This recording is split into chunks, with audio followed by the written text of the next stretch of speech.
Alright, so it's been forever getting this video together, but this one's kind of a mishmash of clips. I'm just going to show you guys real quick where the car is at right now to kind of get a starting point. So this is where we're starting, and then I'm going to cut to a clip of me talking in the car, and I kind of go through some of the plans for the summer to get the car ready for the track as well as its daily driving duties. Just finished washing them up. There's a little red RS out there. So this is where the car is. Like I said, it's pretty much mostly stock. We've got the carbon fiber password JDM intake, of course. Very loud exhaust. The stock wheels with some all-terrain tires. That's going to change soon. This car is lowered on ground control and conies, adjustable, so I do need to tweak the suspension a little for the track this year. And it's very dirty. It is the work car. We got the seats out of a 07 SI sedan, which are way more comfy than stock. And then in the back, the only goodie we really have, other than my ladder, is a rear brace, a little chassis stiffener, and then the DC Sports muffler. So that's pretty much where this car's starting. And then as the summer goes on, we're going to be putting a lot of parts in it. So, hey everyone, so I know this video is long overdue, but welcome back. Kind of been on a hiatus, but for those of you who are still watching, I appreciate it. Over the holidays, we traveled a little bit visiting family, and when I got back, I thought I'd have a little bit of time where work wasn't so busy, and that has not proved to be the case. This is our slow season, and I'm busier than ever. So, just been working a lot and trying to work on the cars when I have time, but haven't been able to really get too much done in the last while. But just kind of wanted to start over here, just kind of go over where all the cars are and what's coming up in the next few months. I'm excited as we move into summer. We're going to have some fun projects on the cars. We're getting back out to the track for sure.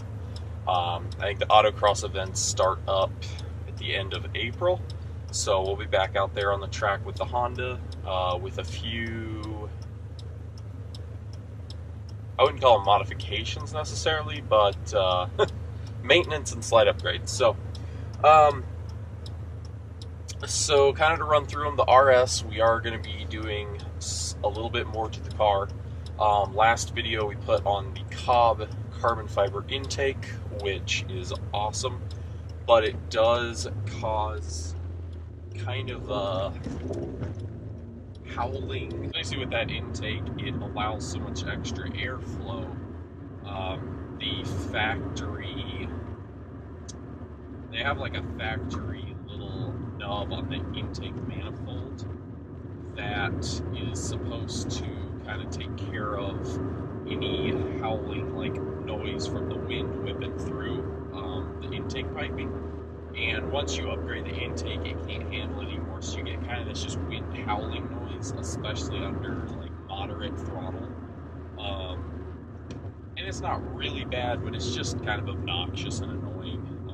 And since Rachel drives the car every single day down to work and back, it's just an obnoxious thing for her. So we did get Cobb's intake air damper, like noise reducer. So we have the part on hand. Just have to get a warm day. We can put the car up in the air and install it, because you do have to get underneath the car to get at the intake manifold there. And at the same time, we've also still got that rear engine mount from Cobb that we have to install. So we'll do those things soon. It's just hard to match schedules. Her and my work schedules are very different. And then with the weather, half the time on the weekends it's snowing anymore. So try to find a day that we can put the car up in the air outside in our driveway to work on it. So that will be happening hopefully in the next few weeks. The truck I haven't really been driving much, but I should be able to drive it more now. The block heater on it died.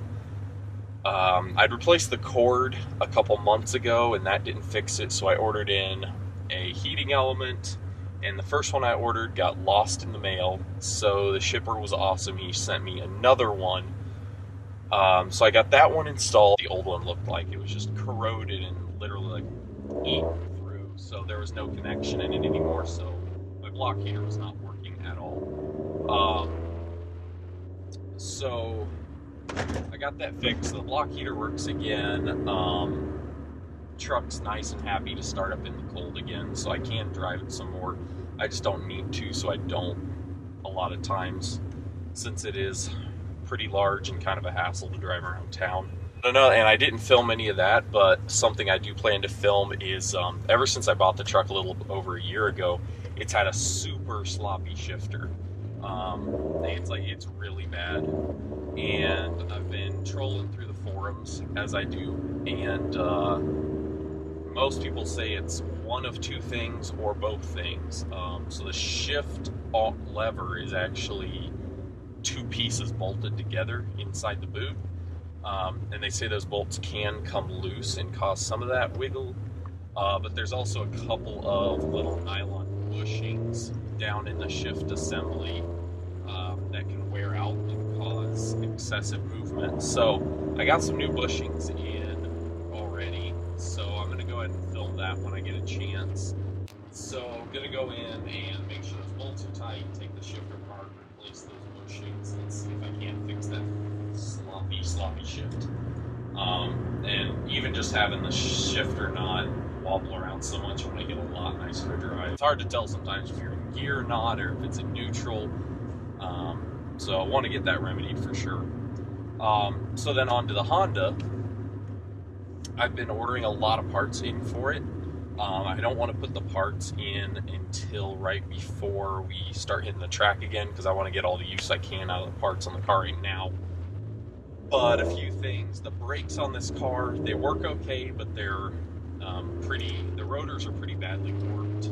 So every time you have to do a hard stop, the whole, pedal feel, you get a nice little foot massage basically. So that part is not cool. Don't want the brakes pulsating like that on the track. So I've got all new brakes to go on it. The clutch works okay for daily driving, but it's definitely worn. You can't clutch drop this car at all. Your RPMs just shoot up and you don't go very far. So it's needed a new clutch. I knew that when I bought it. So I do have a clutch sitting ready to go. And while I'm doing the clutch, the CV boots have been split open and all the grease is slung up under the car. So they need replaced. So I'm going to go ahead and throw new CV axles in it at the same time. So it'll get clutch, CV axles, brakes all around, new fluids, and then a few other things I'll probably do later on in the season. I would like to replace the engine mounts. They're pretty worn out. I did that on the red SI, but I haven't done it on this one yet. They're not as bad on the blue car here, but they're getting to be in a bad way. So definitely something on the list for later this summer. This car does have the stock shifter, which works great, but I would love a nice short shift kit. I'm looking at Hybrid Racing's kit. I'd like to get one of those, but they're a little spendy for me right now. So that's something that'll hopefully happen later on this year as well. It's also going to get new wheels and tires. I want to go up a size on the wheels, and then obviously running these all seasons like I did last year is not optimal on the track. So I'm going to get some nice track tires, test out a brand I haven't ever driven on before. So new wheels and tires will happen as well before we hit the track this year. And then another big thing that needs to happen, I'm not sure when it will, but I'd like to do this year is, as you can hear, the exhaust is extraordinarily loud. It's excessive, it's too much, and it really annoys me.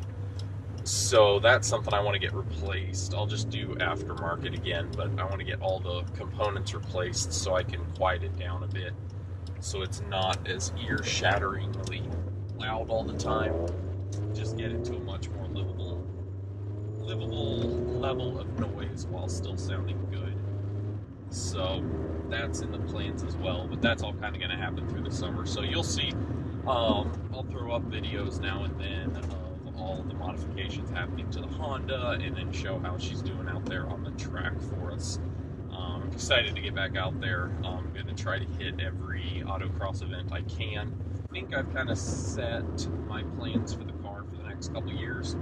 Of course, things change, but my plans right now is this season, 2019, I want to get all the maintenance and kind of handling issues taken care of. So, you know, all the brakes, the wheels and tires, the clutch, get that all squared away, and get that all, just kind of get the car all tightened up, get anything worn out replaced. I do have a few little exterior parts I'm going to throw on as well, just to dress the car up a little bit. And then next season, I would love to add some power to the car, obviously. My goal with this car, I think, my sweet spot I'm thinking for this car would be 300 to the wheels. I think that would be a good number that would be fun, would give me enough to have fun on the track, while still being daily drivable, comfy. That's the biggest thing. Anything I do to this car, it is my daily driven work car as well. I drive a lot. Like right now, I'm headed home from Denver, back down to Colorado Springs. I'm in Denver a couple times a week. Sometimes I'm down in Pueblo. I'm driving around Colorado Springs every day. I put a lot of miles on this car, so I want modifications that make it better on the track, but at the same time, they need to be comfortable for the street as well. Can't make it annoying to drive and hop in and out of on a daily basis. So that's something I'm keeping in mind as I'm modifying the car. So yeah, 300 wheel, that would be my goal. I know the easiest way to do that is going to be to go turbo, so that's definitely an option. I kind of considered trying to do an all-motor build, which I think would be a lot of fun, but I know that's a lot more difficult and a lot more expensive than turbo. So very likely it'll end up getting a nice turbo kit on it. And by nice, I mean something I piece together and make work. So that's kind of my future plans, probably for the following year. So we'll see how it all works out. But anyways, those are the plans. I'll show you guys some shots of the parts we got. I guess further talking about the truck. On the truck, I would absolutely love to get some more modifications done to it.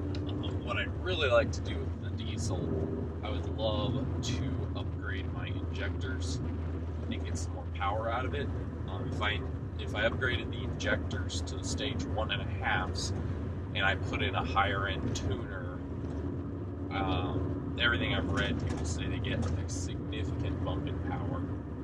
So that is a goal, but that is an expensive process, so that won't be until the car's all set up and good to go for me. So that'll kind of happen as we go. But so here are the Honda parts.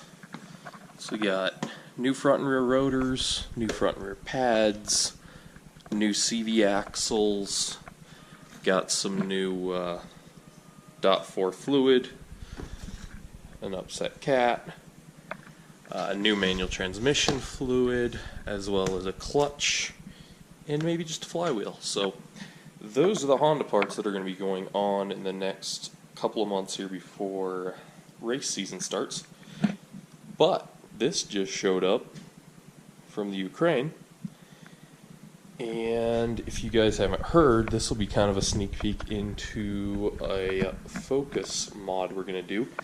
There's a company called SS Tuning, and this is a little something we ordered from them for Rachel's car. So we're going to pop this thing open and show you what it is real quick. So it looks like they packaged it pretty well in this little crate, but it definitely went through the ringer in shipping. There's a lot of screws missing, torn out and everything, but it's actually screwed together, so we're going to tear into it here.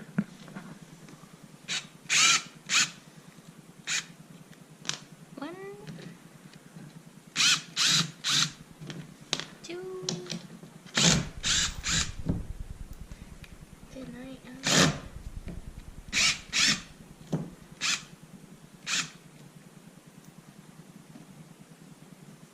these are all out down day most of the way, so. Holy crap, what happened? Yeah, this thing got beat up pretty bad.